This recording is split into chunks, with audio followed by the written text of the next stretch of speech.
আমি অভিনন্দন জানাই ঢাকা মেট্রোপলিটন পুলিশকে। আজকে ৪৯তম প্রতিষ্ঠা দিবসে তারা পদার্পণ করেছে অত্যন্ত গর্বের সাথে, অত্যন্ত সফলতার সাথে। আজকে আমি বক্তব্যের প্রথমে শ্রদ্ধা করে স্মরণ করি মহান জাতির মহান নেতা, জাতির পিতা বঙ্গবন্ধু শেখ মুজিবুর রহমানকে শ্রদ্ধা নিবেদন করি। জাতীয় চার নেতা সৈয়দ নজরুল ইসলাম, তাজউদ্দিন আহমেদ, ক্যাপ্টেন মোহাম্মদ মনসুর আলী এবং এইচ.এম. কামরুজ্জামানের প্রতি, যারা মুক্তিযুদ্ধের নেতৃত্ব দিয়ে আমাদেরকে স্বাধীনতা এনে দিয়েছে, আমি শ্রদ্ধা নিবেদন করি। সেই 25শে মার্চের কালো রাতে এই স্বাধীনতার লক্ষ্যে বঙ্গবন্ধুর ডাকে সাড়া দিয়ে আমাদের পুলিশের এই রাজারবাগে পুলিশ লাইনের আমাদের সেই সকল বীর যোদ্ধা, সকল পুলিশদেরকে যারা সেদিন প্রথম প্রতিরোধ গড়ে তুলেছিল পাকিস্তান হানাদার বাহিনীর বিরুদ্ধে, আমি তাদের সকলের প্রতি শ্রদ্ধা নিবেদন করি। তার সাথে সাথে 30 লক্ষ শহীদ এবং 2 লক্ষ মা বোন, যাদের আত্মত্যাগের বিনিময়ে আমরা পেয়েছি আমাদের স্বাধীনতা, তাদের সকলের প্রতি আমি শ্রদ্ধা নিবেদন করছি। আজকে 1 ফেব্রুয়ারি ভাষা মাসে আমি ভাষা শহীদদের প্রতি আমাদের বিনম্র শ্রদ্ধা জানাচ্ছি। হাঁটি হাঁটি পা পা করে ঢাকা মেট্রোপলিটন পুলিশ আজকে একটি গর্বের সফলতার জায়গায় পৌঁছেছে। আমরা ঢাকা দক্ষিণ সিটি কর্পোরেশন এবং ঢাকা উত্তর সিটি কর্পোরেশন, আমরা ঢাকা মেট্রোপলিটন পুলিশকে আমরা কাঁধে কাঁধ মিলে মাঠ প্রশাসনে যত রকম কার্যক্রম রয়েছে সেগুলো সফলতার সাথে বাস্তবায়নে আমরা কাজ করছি। এর জন্য বিশেষ করে আমি বর্তমান কমিশনার জনাব হাবিবুর রহমানকে আমার আন্তরিক ধন্যবাদ এবং কৃতজ্ঞতা জানাচ্ছি, এবং আমাদের ইন্সপেক্টর জেনারেল পুলিশ জনাব চৌধুরী আব্দুল্লাহ আল মামুনকে বিশেষভাবে ধন্যবাদ জানাচ্ছি যে তারা এখনকার পুলিশের যে ভাবমূর্তি, সেই ভাবমূর্তি উজ্জ্বল করেছে। এখন পুলিশকে কেউ আর নেতিবাচকভাবে দেখে না, বরং সেবামূলক একজন ভাই হিসেবে দেখে।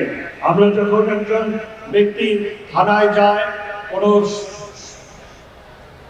সুযোগ সুবিধার বিষয়ে, তাদের কোনো অভিযোগের বিষয় বলতে যায়, তারা সঠিক আচার আচরণ সেবাটা পেয়ে থাকে।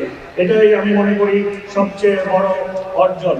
এবং মাননীয় প্রধানমন্ত্রী জননেত্রী শেখ হাসিনা যে রূপকল্প দিয়েছে এবং বর্তমান যে ইশতেহার দিয়েছে, এই সরকারের যে নির্বাচনী ইশতেহার, সেই ইশতেহার পরিপালনে আমি মনে করি ঢাকা মেট্রোপলিটন পুলিশ আরও অনেক ধাপ এগিয়ে যাবে। স্মার্ট পুলিশের যে রূপকল্প মাননীয় প্রধানমন্ত্রী জননেত্রী শেখ হাসিনা দিয়েছেন, আমরা ঢাকা দক্ষিণ সিটি কর্পোরেশন, উত্তর সিটি কর্পোরেশন মিলে আমরা যৌথভাবে ঢাকা মেট্রোপলিটন পুলিশকে সহযোগিতা করব। আমি ধন্যবাদ জানাই বিশেষ করে আমাদের কমিশনার হাবিবুর রহমানকে, যে কিছুদিন আগেও আমাদের একটি উচ্ছেদ ছিল, অবিচ্ছেদ অভিযানে আমাদেরকে সহযোগিতা করা হয়েছে এবং সার্বক্ষণিক সর্বক্ষেত্রে আমাদেরকে সহযোগিতা করা হয় মাঠ প্রশাসনের কাজগুলোকে বাস্তবায়নের জন্য। সেদিন 3 জন পুলিশ আহত হয়েছে, আমি তাদের প্রতি ধন্যবাদ জানাই, কৃতজ্ঞতা জানাই যে ঢাকা মেট্রোপলিটন পুলিশ যে বীর দর্পে তারা কার্যক্রমগুলো পালন করছে।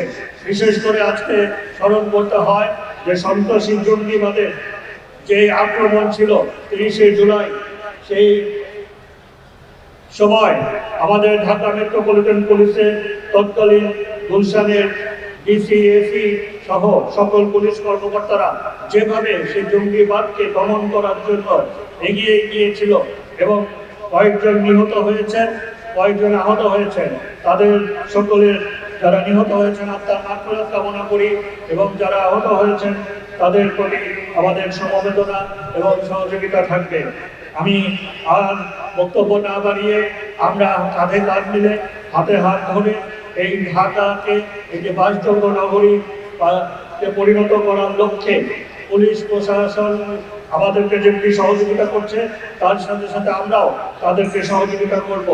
আজকে 15 বছর পূর্বের সাথে যদি আমরা মিলিয়ে দেখি, তাহলে দেখব আজকে ঢাকা শহরে আইন শৃঙ্খলা অনেক উচ্চ পর্যায়ে পৌঁছে গেছে এবং আগে যে সন্ত্রাস মহল্লায় মহল্লায় পাড়ায় যে সন্ত্রাস ছিল সেটা এখন নির্মূল হয়েছে। আজকে আমাদের মা বোনেরা, আমাদের কর্মজীবী মহিলারা নির্দ্বিধায় তারা মধ্যরাত পর্যন্ত তারা কিন্তু বিচরণ করতে পারে, তাদের মধ্যে কোনো ভয় ভীতি এখন আর নেই। তারা সুন্দরভাবে স্বাচ্ছন্দ্যে তারা তাদের কার্যক্রম পরিচালনা করতে পারে, এলাকায় এলাকায় ঘুরতে পারে। নারীদের নিরাপত্তা, আমাদের এলাকাবাসী ঢাকাবাসীর নিরাপত্তা এখন নিশ্চিত হয়েছে ঢাকা মেট্রোপলিটন পুলিশের কার্যক্রমের মাধ্যমে। আমরা ট্রাফিক সিগন্যালিংকে আধুনিকায়ন করছি, যৌথভাবে কাজ করে আমরা আইওটি বেস ট্রাফিক সিগন্যালিং ইনশাআল্লাহ আমরা বাস্তবায়ন করব। এর মাধ্যমে ঢাকা শহরের সচল ঢাকার যে পরিকল্পনা নিয়েছি ইনশাআল্লাহ সেটাও বাস্তবায়ন হবে আমাদের যৌথ প্রয়াসে। তাই আজকের এই প্রতিষ্ঠা দিবসে আমি আবারও সবাইকে আন্তরিক ধন্যবাদ, কৃতজ্ঞতা এবং অভিনন্দন শুভেচ্ছা জানাচ্ছি এবং মাননীয় প্রধানমন্ত্রী জননেত্রী শেখ হাসিনাকে বিশেষভাবে অভিনন্দন শুভেচ্ছা এবং কৃতজ্ঞতা জানাচ্ছি যে তিনি আমাদেরকে যে নেতৃত্ব দিচ্ছেন, এগিয়ে যাচ্ছে বাংলাদেশ, এগিয়ে যাবে বাংলাদেশ, তার সাথে সাথে বীর দর্পে এগিয়ে যাচ্ছে ঢাকা মেট্রোপলিটন পুলিশ। জয় বাংলা, জয় বঙ্গবন্ধু।